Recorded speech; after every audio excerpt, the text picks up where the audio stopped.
오늘은 기적 시리즈 5번째 시간으로 부재를 느끼는 이유라는 제목으로 말씀 나누겠습니다. 아시는지 모르겠지만 제가 그 요한복음 기적 시리즈를 강해하면서 항상 두 가지를 나누고 있습니다. 첫 번째는 이 기적이, 이 표적이 안내하는 예수님은 어떤 분이신가 하는 것이고요. 두 번째는 그러면 그 표적이 안내하는 예수님을 만나려면 어떻게 해야 되는가? 항상 이 두 가지를 나누고 있죠. 오늘도 이 두 가지를 중심으로 요한복음의 5번째 기적을 살펴보겠습니다. 첫 번째는 이 5번째 표적이 안내하는 예수님은 어떤 분이신가 하는 것입니다. 본문 19절과 20절 말씀 같이 읽겠습니다. 시작. 제자들이 노를 저어 10여리쯤 가다가 예수께서 바다 위로 걸어 배에 가까이 오심을 보고 두려워하거늘 이르시되 내니 두려워하지 말라 하신대. 여러분, 그 성경에서 좀처럼 볼 수 없는 굉장히 재미있는 장면입니다.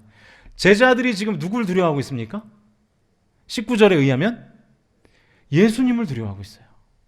그런데 예수님은 뭐라고 말씀하시죠? 나니까 두려워하지 말아라. 지금 이렇게 말씀하고 계신 거예요. 제자들은 예수님이라서 두려워하고 있다라고 성경은 기록하고 있는데 예수님은 나니까, 내가 예수니까 두려워하지 말라라고 말씀하고 있는 상황인 거예요. 너무 재밌지 않나요? 어제 부부싸움 하셨어요? 왜 이렇게 경직돼 계시지? 네. 지난주에 이어서 웃지를 않으시네요. 네. 제가 좀 뒤끝이 있습니다. 네. 제가 우리 교회에서 이제 5개월째 이제 목회를 하고 있는데 굉장히 특이하고 재밌는 현상을 제가 경험하고 있어요. 아마도 우리 이제 원로 목사님의 목회 스타일 때문에 성도님들이 그렇게 습관이 된 것 같은데, 그 성도님들이 저에게는 잘 연락을 안 하시고요. 우리 아내에게 굉장히 연락을 많이 하는 특별한 아주 상황입니다.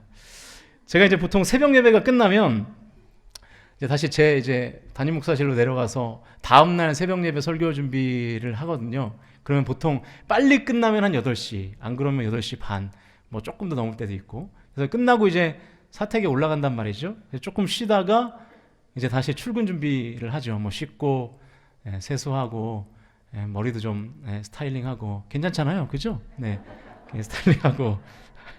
이제 이런 거 안 하기로 했는데 자꾸 입에서 나오네요. 네. 아무튼 저는 이제 방에서 로션 바르고 뭐 머리 말리고 머리 스타일링 하고 있는데 아내는 거실에서 목회를 하고 있는 거예요. 뭔가 이 상황이 아침마다 제가 겪거든요. 거의 월요일을 제외하고 거의 매일 아침마다 겪는데, 이제 보통 이제 권사님들하고 이제 통화를 많이 하시죠. 이제 장로님들은 거의 저한테 전화를 하시고, 이제 권사님들, 특별히 이렇게 여성 성도님들이 많이 전화를 하시는데, 이제 감사를 막 표현하기도 하고, 뭐 위로하기도 하고, 막 기쁨조도 막 되고, 막 우리 아내가 그렇게 사역을 하는 거예요. 근데 여러분 잘 한번 생각해 보세요. 제가 목사잖아요. 근데 저는 막 머리를 만지고 있고, 그 시간에 우리 아내는 밖에서 막 뭐 하나님이 함께 하실 거라고 막 그러면서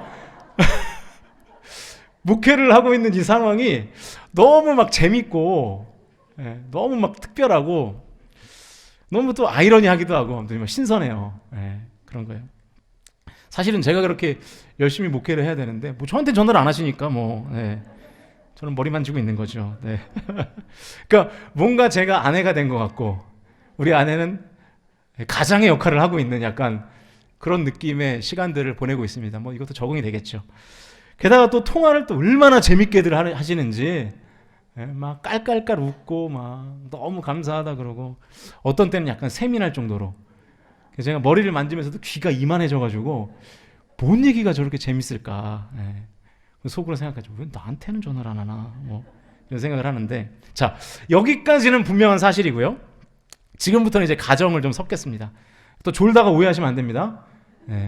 옆에 분들에게 이렇게 축복합시다. 졸면 죽는다. 시작.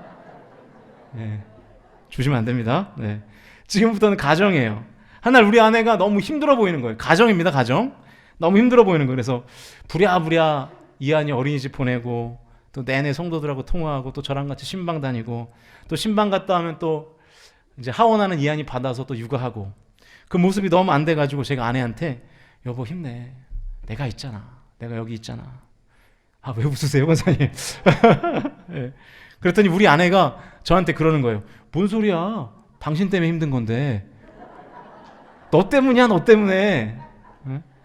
성도들 때문이 아니라 당신 때문이야. 라고 한다면 가정입니다, 가정. 제가 그럴 리가 없잖아요. 저같이 이렇게 스윗한 남편이 그럴 리가 없는데 또 혼나겠네요, 이따가. 네. 가정입니다, 가정. 자, 어쨌든 그런 비슷한 상황인 거예요, 오늘 본문이. 19절과 20절 말씀을 보면 제자들은 예수님 때문에 지금 두려움에 빠져 있는데 예수님은 내가 왔으니까 두려워하지 말라라고 지금 말하고 있는 것이죠. 그러니까 뭔가 좀 앞뒤가 안 맞고 이상합니다. 예수님이 허튼 소리를 하실 리는 없죠. 그러면 대체 왜 이렇게 이상한 상황이 연출되는가 하는 거예요. 그 답을 오늘 본문에서는 찾을 수 없고요. 다른 복음서의 병행 구절을 확인해야 좀 알 수 있습니다. 마태복음 14장 25절과 26절 말씀 같이 읽겠습니다. 시작.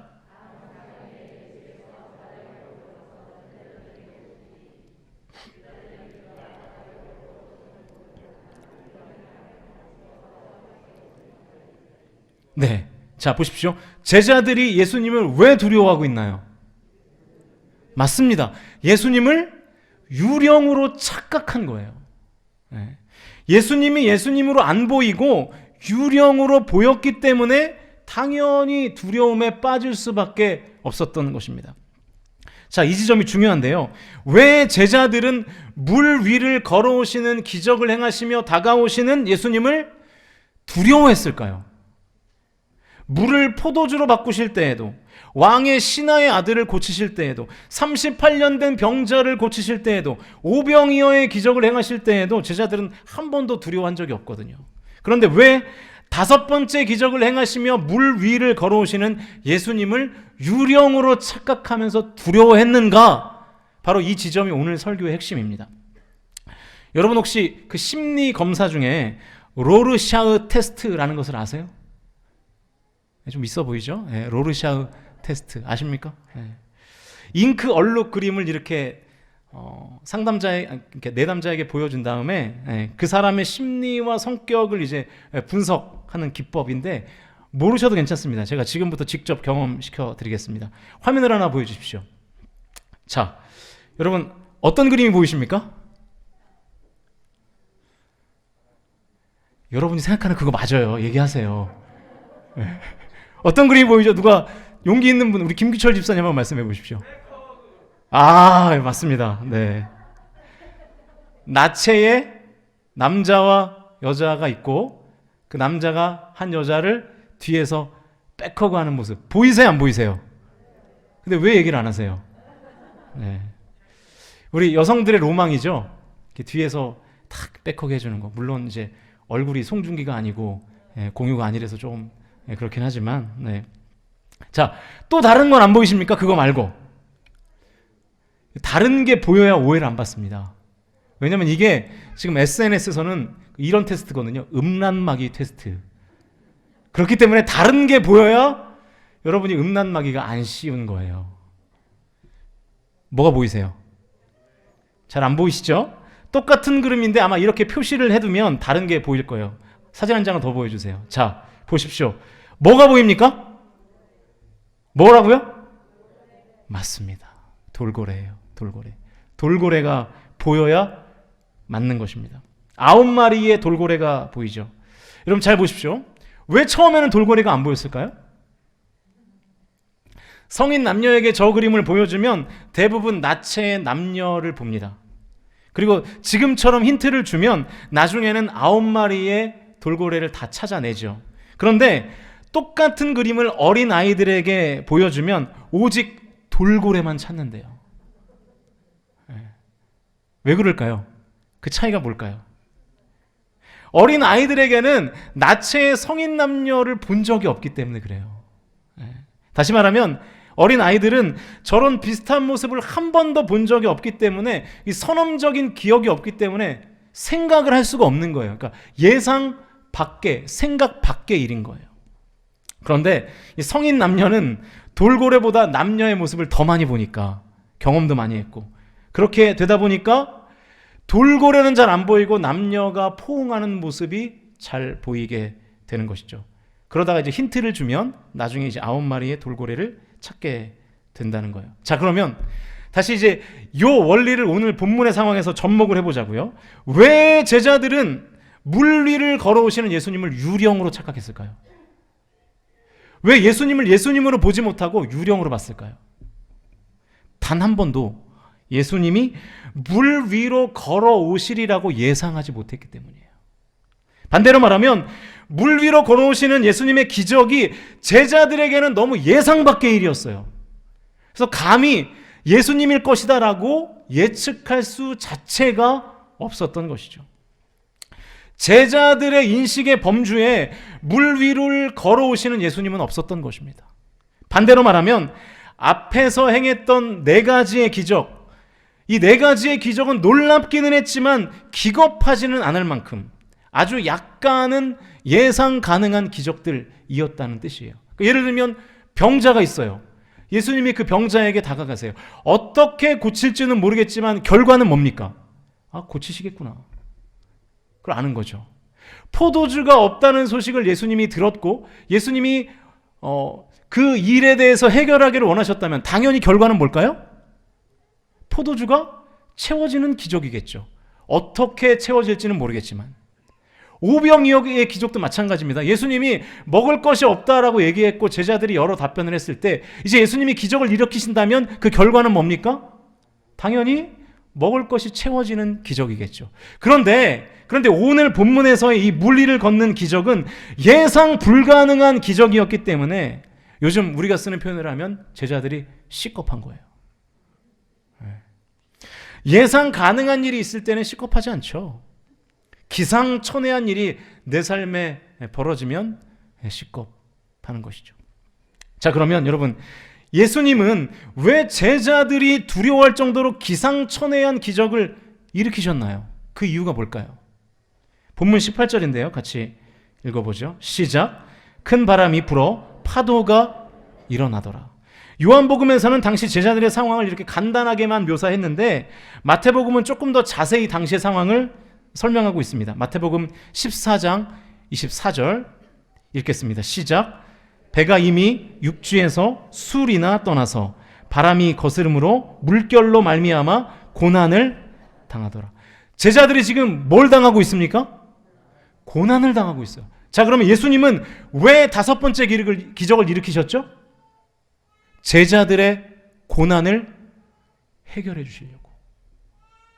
제자들의 고난을 해결해 주시려고 시겁할 정도의 예상 밖의 기적을 일으키신 거예요. 제자들의 고난을 해결해 주시기 위해서 기상천외한 기적을 일으키신 것입니다. 자, 그러면 물 위를 걸으신 예수님의 5번째 표적이 안내하는 그 예수님은 어떤 분이십니까? 나를 위해 기상천외한 기적도 일으키시는 분이십니다. 예수님은 내가 고난당할 때 전혀 예상할 수 없는 방법을 동원해서라도 나를 구원하시는 분이신 줄로 믿으실 수 있기를 주님의 이름으로 축복합니다. 그게 저와 여러분이 믿는 예수님이에요. 내가 아플 때, 내가 연약할 때, 내가 상처받았을 때, 내가 어떤 결핍의 상태에 있을 때 하나님은 대체 뭘 하고 계시나? 하나님은 대체 어디 계시는가? 우리는 고난당할 때마다 이런 회의감을 갖죠. 하나님의 부재를 경험하는 거예요. 하나님 살아계시다면서요. 나를 사랑하신다면서요. 근데 왜 하나님 지금 저와 함께 하시지 않습니까? 여러분, 왜 우리가 부재를 느낄까요? 하나님의 부재를 왜 느낄까요? 내가 예상 가능한 형태대로 하나님이 움직이시지 않기 때문에 그런 생각이 드는 거예요. 그래서 유령은 보이는데 예수님은 안 보이는 거예요. 그러나 우리의 삶의 모든 순간에 우리의 인식의 범주 밖에서 하나님은 예측 불가능한 방법으로, 기상천외한 방법으로 우리와 함께 하신다는 것을 저와 여러분이 온전히 믿으실 수 있기를 축복합니다. 하나님이 일하시지 않는 게 아닙니다. 나의 눈이 하나님의 일하심을 보지 못할 뿐인 것이죠. 내 인식의 범주 밖에 있으니까 우리는 이렇게 생각해요. 하나님은 어디에도 없다. God is nowhere. 하나님은 어디에도 없다. 그러나 여러분, 그건 사실이 아닙니다. 하나님은 내 인식 범주 밖에서 나와 함께 하시고 나를 위해서 언제나 일하시고 지금도 나를 위해 일하시는 줄로 믿습니다.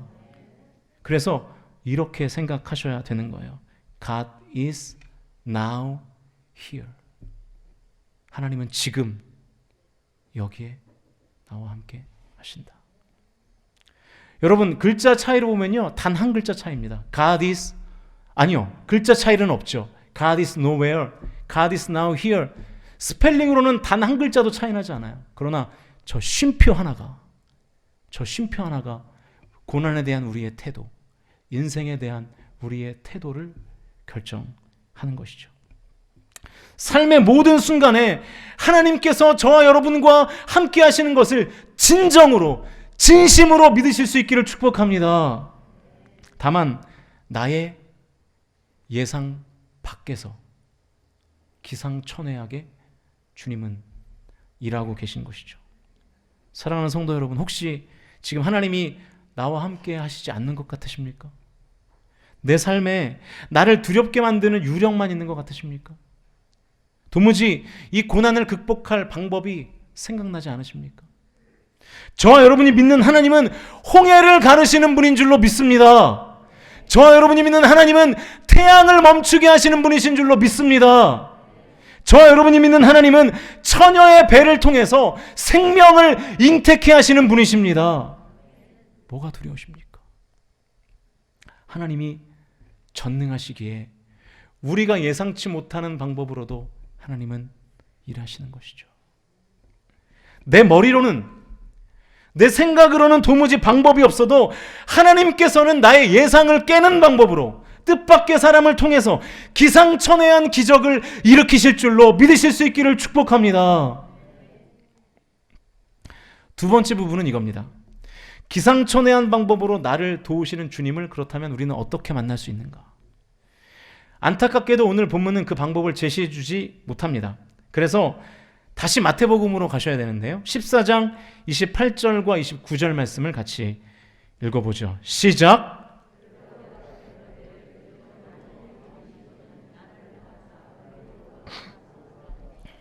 오라 하시니 베드로가 배에서 내려 걸어서 예수께로 가되. 자, 여러분, 이 다섯 번째 기적의 특징은 단지 기적을 행하시는 예수님을 내가 만나는 차원이 아니라 예수님이 행하시는 기적을 나도 행할 수 있는 방법을 제공하고 있어요. 예수님이 물 위를 걸어서 제자들에게 왔던 것처럼 베드로도 지금 물 위를 걸어서 예수님께 가고 있잖아요. 대단한 거 아닙니까? 여러분, 인류 역사상 지금까지 물 위를 걸은 사람은 베드로가 유일합니다. 29절 이후를 보시면 물론 베드로가 이제 바람을 보고 무서워해서 다시 물에 빠지는 실패를 경험하기도 하죠. 그래서 왜 의심하느냐, 예수님의 책망을 받기도 하지만 저는 베드로가 단 몇 발자국이라도 물 위를 걸었다는 그 사실 자체에 주목하고 싶습니다. 짧은 시간이었지만 예수님과 똑같은 기적을 행할 수 있었다는 것은 대단한 거 아닙니까? 여러분 중에 예수님과 똑같은 기적을 행하신 분 계세요? 없잖아요. 그것 자체가 굉장한 의미를 지니는 것이죠. 베드로가 물 위를 걸었다는 사실에 주목하면서 메시지를 찾아보자고요. 자, 여러분, 베드로가 물 위를 걸을 수 있었던 근본적인 이유가 뭘까요? 근본적인 이유. 의심하지 않아서. 더 정확하게 얘기하면 예수님께서 오라고 했기 때문에. 예수님이 오라 했을 때 베드로가 걷지 않았습니까? 예수님의 말씀이 있었기 때문에 베드로가 물 위를 걸을 수 있었던 것이죠. 여러분, 신앙적인 관점으로 보면 용기와 객기의 차이가 뭔지 아세요? 그냥 현상으로 보면 비슷해요. 다 뭐 그냥 나서고 막 혈기를 막 부리고 그런 거거든요. 그러나 용기와 객기에는 차이가 있어요. 용기는 말씀이라는 근거가 있는 뚝심이에요. 그러나 객기는 말씀이라는 근거가 없는 뚝심입니다. 허세죠, 허세. 용기와 객기를 잘 구분하셔야 됩니다. 교회 안에 의외로 용기가 아니라 객기를 부리는 경우들이 있어요. 자, 그러면 베드로는 용기를 낸 겁니까? 아니면 객기를 부린 겁니까? 용기를 냈죠. 왜냐하면 예수님의 말씀이 있었기 때문에. 예수님이 베드로에게 오라고 하셨잖아요. 그러므로 베드로의 행동은 객기가 아니라 용기였죠. 그런데 그 용기가 어떻게 표현됐는지를 보자고요. 배에서 나와서 물 위에 선 것입니다. 당연한 거겠죠? 여러분, 기적의 주인공이 되기 위해서는 배 밖으로 나와야 됩니다. 배 밖으로 나오는 행동은 베드로 자신이 할 수밖에 없는 행동이에요. 그런데 여러분, 배 밖으로 나오는 행동이 쉬울까요? 어려울까요? 어렵죠. 배 밖으로 나오기 위해서는 간이 배 밖으로 나와야 되잖아요. 죄송합니다. 네. 여러분, 이 간이 배 밖으로 나온 상태를 다른 말로 하면 뭐라고 표현할 수 있을까요? 무모함이죠. 무모함. 베드로는 지금 무모한 행동을 하는 것입니다. 무모하게 배에서 일어나 배 밖으로 발을 들이민 것이죠. 그랬더니 물 위를 걷게 되었습니다. 여러분, 우리의 신앙을 한번 보세요. 여러분, 우리는 물속에 빠지지 않으려고 애를 쓰느라 첫 발을 내딛지도 못하는 삶을 살고 있지 않습니까? 어느 순간부터 우리의 신앙생활이 너무 안전해져 버렸어요. 동물원의 맹수처럼 야성을 다 잃어버린 거예요. 어느 순간부터 우리는 무모함을 터부시하는 신앙을 갖게 되었습니다. 뭐든지 안전해야 되고 안정적이어야 된다고 생각하는 경향들이 교회의 상식이 되어버린 거예요. 그리고 무모한 상태를 약간 죄악시하는 거죠. 여러분, 물론 무조건 무모하면 안 되죠. 덮어놓고 무모한 집단은 그 이단이죠. 사입이죠. 그러나 예수님이 말씀하신 부분에 대해서는 좀 무모해야 되지 않겠습니까, 여러분? 베드로가 그냥 무모한 게 아니잖아요. 예수님이 오라고 하셨기 때문에 간 거죠. 이 무모한이라는 형용사가 영어로 뭔지 아세요? 영화 제목으로도 있었는데 daredevil이라는 뜻이에요. daredevil. 두 단어의 합성어입니다. dare는 D-A-R-E, 도전이라는 뜻이고요. devil은 잘 아시죠? 악마라는 뜻이에요. 자, 그러면 daredevil 무슨 뜻입니까? 악마에게 도전하다. 무모함이 그런 뜻이에요, 여러분. 무모한 상태가 뭐라고요? 악마에게 도전하는 거예요. 악마와 맞서 싸우는 거예요. 자, 그렇다면 성도는 무모해야 될 거 아니겠어요? 그게 우리의 사명 아닙니까? 악마와 도전해서 싸우는 거. 성도가 악마와 친구하면 안 되잖아요. 악마와 맞서 싸우는 게 정상이잖아요. 여러분, 삶에서 악마와 맞서 싸우고 계십니까? 삶 가운데 죄와 맞서 싸우고 계십니까? 그게 무모함이에요. 우리가 안전하다고 생각하며 누리는 시간들은 사실은 악마의 편에 서 있는 거예요. 죄와 짝하는 시간이라고요. 솔직히 아니라고 말할 수 있나요? 우리가 왜 예상 밖의 기적을 경험하지 못하는지 아십니까? 용기가 없어요. 무모함이 없어요.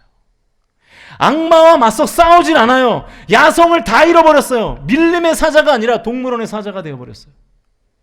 동물원 가보셨죠?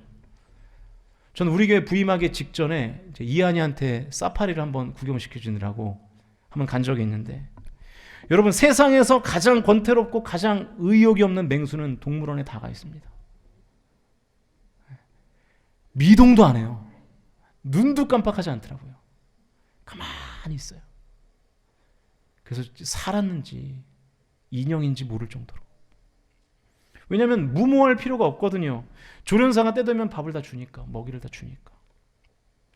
사실 맹수에게 있어서 조련사는 악마죠. 맹수의 본성을 다 죽이는 악마. 여러분, 신앙생활이 재미없으시죠? 왜 우리의 신앙생활이 권태로울까요? 야성을 다 잃어버렸기 때문에 그렇습니다. 무모함이 전혀 없어요. 신앙생활을 조금 무모하게 하는 것을 터부시하는 문화가 교회의 상식이 되어버렸어요. 우리의 신앙생활이 지루한 이유는 딱 지루한 만큼만 예수님을 믿기 때문입니다. 내 심장을 꿰뚫고 나를 변화시킬 만큼 우리는 예수를 믿지 않습니다. 내 삶이 보호받을 딱 그만큼만 예수님을 허용해요. 여기까지입니다, 주님. 더는 들어오지 마십시오. 그러면서 삶이 또 지루해지는 거는 싫으니까 세상에서 쾌락을 쫓는 거예요. 이것을 해봐도 재미가 없고 좀 재밌는 것 같다가도 결국 또 다시 시들해지고. 여러분, 예수님은 지루한 분이 아닙니다. 예수님은 무모하게 사역하셨어요. 성전에서 돈 바꾸는 자들의 책상을 엎으셨고요. 채찍으로 짐승들을 성전 밖으로 다 몰아내셨습니다. 당시에 기득권들이 성전에 가득가득 모여 있었음에도 불구하고, 성전을 지키는 경비들이 있었음에도 불구하고 예수님은 무모하셨습니다. 당시로 보면 최고의 경호팀이 성전에 있었는데도 말이죠. 근데 여러분, 정말로 놀라운 일이 뭔지 아세요? 예수님이 하신 일이 놀라운 게 아니라 성전 경비들이 아무것도 하지 않았다는 것이 놀라운 일이에요. 왜 예수님을 체포하지 않았을까요? 왜 예수님을 가만히 내버려뒀을까요? 너무 충격적이었으니까요. 감히 어떤 무모한 사람이 그런 무모한 일을 할 수 있겠습니까? 여러분, 악마와 맞서는 무모함이 없으면 절대로 물 위를 걸을 수 없습니다. 오늘 여러분 중에 누가 배 밖으로 발을 디디시겠습니까? 오늘 여러분 중에 누가 물 위를 걸으시겠습니까?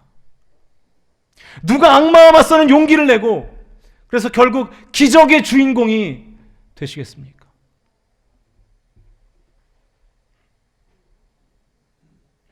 이제 말씀을 정리하겠습니다. 엊그제 한 성도님의 카톡을 받았습니다. 누군지 궁금해하지 마십시오. 네, 안 알려드립니다. 건강한 신앙생활을 위해서 제법 무모한 결정을 하셨어요. 사실 좀 걱정이 될 정도로, 담임 목사가 걱정이 될 정도로 무모한 결정을 하셨어요. 그 카톡을 받은 뒤로 제가 뭘 기도하는지 아세요? 주님의 말씀에 순종하기 위해서 무모한 결정을 한 그 성도의 가정에 하나님의 무지막지한 은혜와 복이 임하게 하여 주시옵소서. 제가 막 쫄리더라고요. 그 얘기를 듣는 순간. 그래서 기도가 절로 나와요. 기도를 안 할 수가 없겠더라고요. 여러분, 담임 목사의 마음도 그런데 우리 아버지 하나님의 마음이 저만도 못하시겠습니까? 하나님께서 그 성도의 가정에 물 위를 걷게 하시는 기적을 주실 줄로 믿습니다.